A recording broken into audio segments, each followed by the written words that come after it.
the recap for this month and little summary. Okay, here we have the version of mathematics and we have the version of physics. Okay, what does mathematics believe in?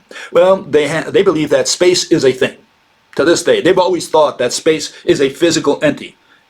Okay, that there is something out there called space, and that space is usually made of particles. Okay, but they see it as a container, either as a container that contains all the stuff that's in there. Okay, or it itself is made out of particles. Those are the two versions that mathematics has. Okay, and it's had it for at least 2,500 years since the days of the Greeks. And within that, you have position.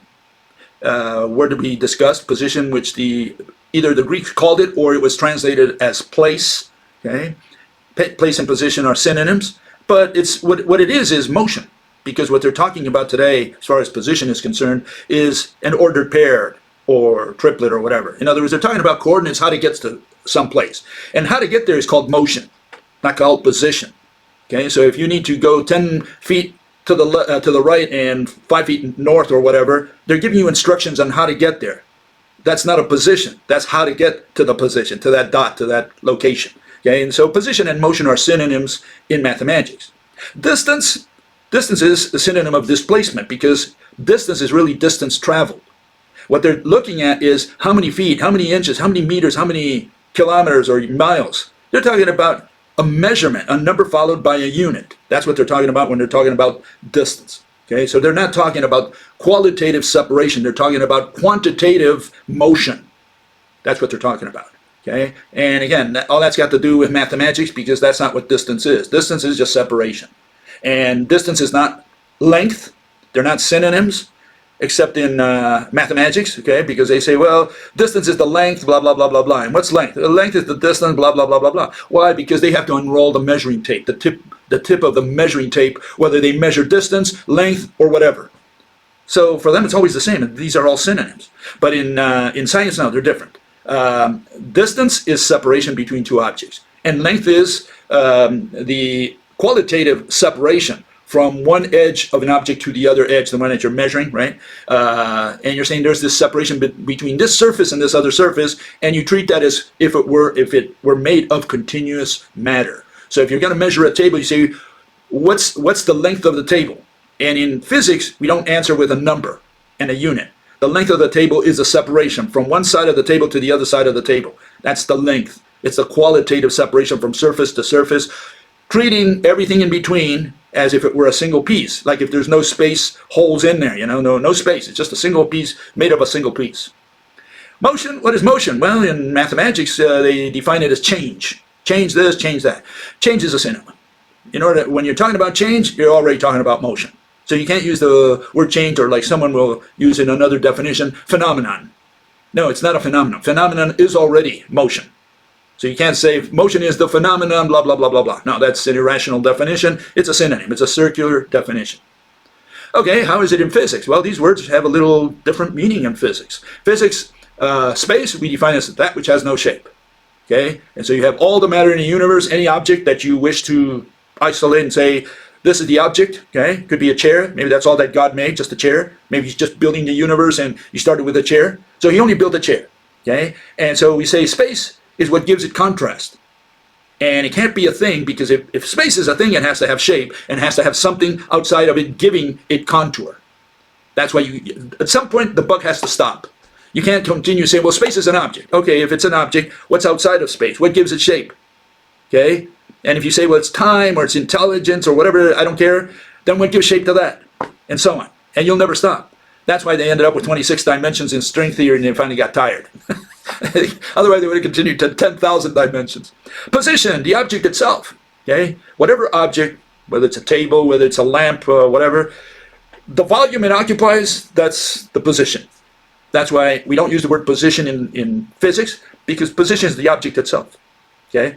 And location, well, once you define distance, which you see there underneath it, separation between objects, you have one object with respect to all objects in the universe, or whatever subset that you use of that universe, and you say it's the separation from one object to all other objects. The set of all that separations, that's the location of that object. That can only be visualized in a single frame of the movie. Okay, so of the universal movie. For a given cross-section of time, given cross-section of motion, you have only one frame, one location. Everything in the universe at that frame of the movie, of the universal movie, has only separation from everything else. And that's the location of that object at that, in that frame. Okay, so this is what location is, just separation between objects. And motion, you have to have two or more locations. You need two frames of the movie, of the universal movie.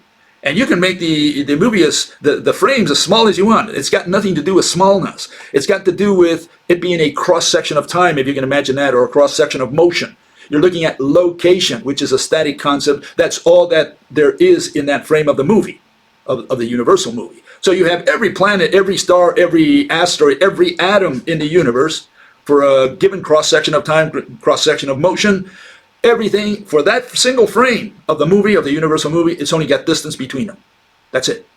And that's what we call location. What is the location of the sun? Well, this is the location. The separation from every object in the universe, every atom, for that frame of the universal movie. Okay? It's a conceptual issue.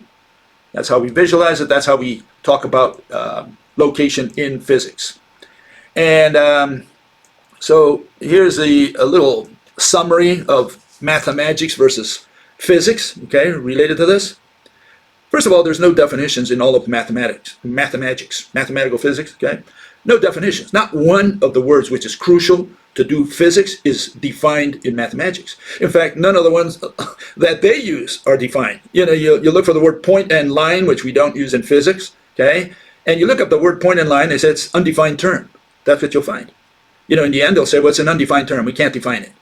And they can't define it because they're trying to merge a concept with an object. They have the dot, which is the object, and they have location, which is a concept, and they're trying to replace the concept location with a little ball there, a little dot to the spot. That's it. And so they say, well, what is the point? And they say, well, the point is the location. Well, if it's the location, why didn't you use the word location? And so this is the problem. There are no definitions. They don't know what energy is. They don't know what time is. They have no definition for mass. In fact, they have like 7 of them according to the Wikipedia. So none of these words have definition. Then they define field as they have all these values in space, and they say it's just all these numbers with units around encapsulating ground zero, right? And they call that a field. Okay, so it's a bunch of numbers, great. And then they say, well, the field moved the charge. The field did this, the field did that. It vibrated. What do you mean it vibrated? What do you mean it pushed a charge? What sense does that make? You said that a field is a bunch of numbers. So this is the problem. None of these words are defined, or they define them in one way and use them in another way. They're not consistent with the usage of what they defined. That's the problem. And then they have all these things. They say observation is part of science, the scientific method. What are they talking about? They're talking about gawking, drooling.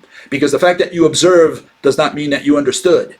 Okay? And again, it's introducing the observer, the witness. You're introducing witness into science. That's okay in the legal world. You know, the prosecutor brings a witness, says, "What did you see?" And says, "I saw this."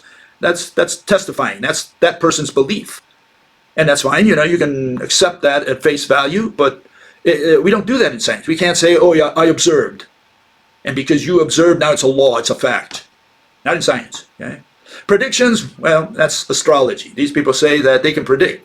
Why? Because that is a key element of mathematics.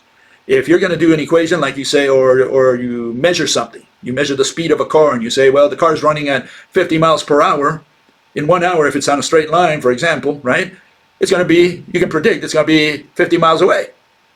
That's science, that you can predict where the car's going to be because it's going at a steady state or a constant speed of 50 miles per hour. Again, you know, what's that got to do with science? The fact that you can predict. And you can predict there's an eclipse tomorrow. Okay, so you predicted the eclipse, and it happens. 2 o'clock tomorrow in the afternoon, there's your eclipse. So what? That's a description. And only if you can explain it do you go back to the past, because explanations are exclusively of the past.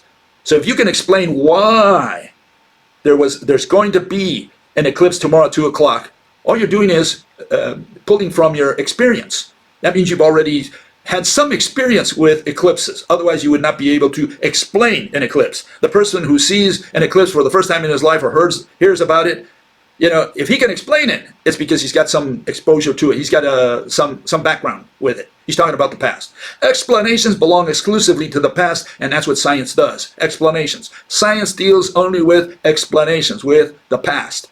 Predictions has nothing to do with science at all. We don't care what you can predict. You can say that, I let go of the pencil, okay, let go, falls to the floor. And I can predict. I'm good. I took a course in astrology. Here, let go of the pencil, and here, watch it. I'm going to prove to you, you're right, that it's going to fall to the floor. Okay, there it is. Fell downwards. And so once we have that, then we do science, because I can predict that the pencil falls to the floor or will fall to the floor. So again, predictions have nothing to do with science. The reason the mathematicians are so fond of predictions, they say, oh, it proves that my equation was correct. But what is an equation? An equation is a tautology. You've measured something and you say, this is the equation. What is the equation? It's a representation of what you measured, essentially. Okay, so it's a tautology. That's got nothing to do with science, with physics. Measurement, again, you can measure all you want. You measure the table, you're a scientist. You did the scientific method because you measured a table. Again, measure the weight of someone. I'm a scientist because I measured their weight. Great. Equations, again, descriptions, that's all an equation is. There's no, an equation does not give you an explanation, does not tell you the cause, the mechanism underlying a phenomenon. The only thing an equation can do is describe, and that's all that mathematics can do. That's why they emphasize description and not explanation. They cannot explain why the pencil fell to the floor, for example. The cause, the mechanism, how Mother Nature does that trick. In order to do so, you need to make the invisible objects that Mother Nature uses visible. Okay? That's what you got to do as a theorist. If you're going to explain a mechanism, the cause, what brought it down. Well, hopefully something's in contact with a pencil, something that you can't see or touch. That's what it's all about. Then they have this mixture. They say that hypothesis is the same thing as a theory, which is the same thing as an explanation. Well, not in science. Maybe in mathematics, but not in science. Hypothesis is a set of assumptions that you're going to introduce in order to understand the theory. It's what you're going to base your theory on, your explanation on. And that includes also the objects and the definitions. You have to have the objects that you're going to be using. You have to present them to the audience before you move anything in your theory. So if you're going to talk about why the pencil fell from the Eiffel Tower all the way to the floor, hopefully the first things you identify are the pencil, the Eiffel Tower, the floor, so that people can follow your train of thought. You cannot say, listen, I have an X and it's above a Y and it's going to fall to a Z. I didn't get any of that. What are you talking about? No, you illustrate them. You illustrate the Eiffel Tower, the pencil on the floor, and now you can explain, the cause, the mechanism of what caused the pencil to fall to the floor. That's the way it works, okay, for physics. Okay, so no, a hypothesis is not a theory, not an explanation. It's the set of assumptions that you need to establish before you found or you base your theory upon it. And then, a theory is an explanation. Yeah, theory is an explanation. And in the case of physics, it's an explanation of a mechanism, the causes. You want to understand the causes. In case of philosophy, it's different. It's the purpose and reason. That's what you have to explain in philosophy. And yeah, math is, they claim, mathematicians, no surprise there, they claim it's the language of science. Okay? Is math the language of science? Why would it be? Or physics, they even say mathematics is the language of physics. Why would it be? Math can only describe, and we're looking for explanations. We're looking for causes. So in what way would math be, a language that represents physics? And a lot of people say, they say, all these mathematicians out there, these so-called mathematical physicists, they know all that math. They're geniuses.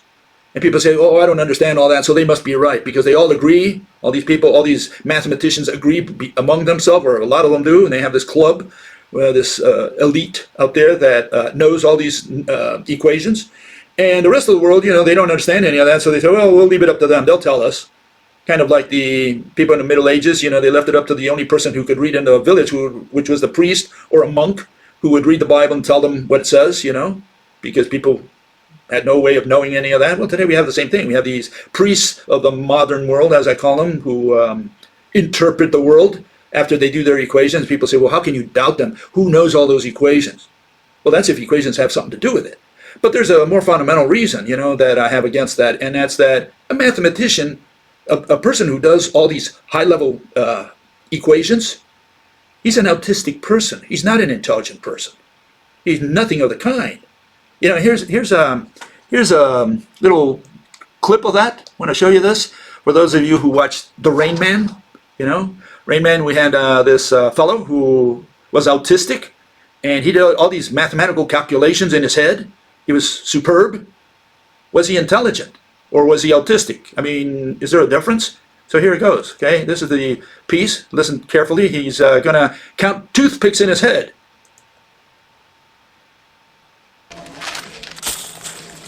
Okay, check. Sorry about the toothpicks. 82, 82, 82. 82 what, right? How much is this? Toothpicks. It's a lot more than 82 toothpicks, right? But 246 total. Change. Ray, how many toothpicks are you? 250. Pretty close. Come on, let's go, Ray. 246. There's 4 left in the box.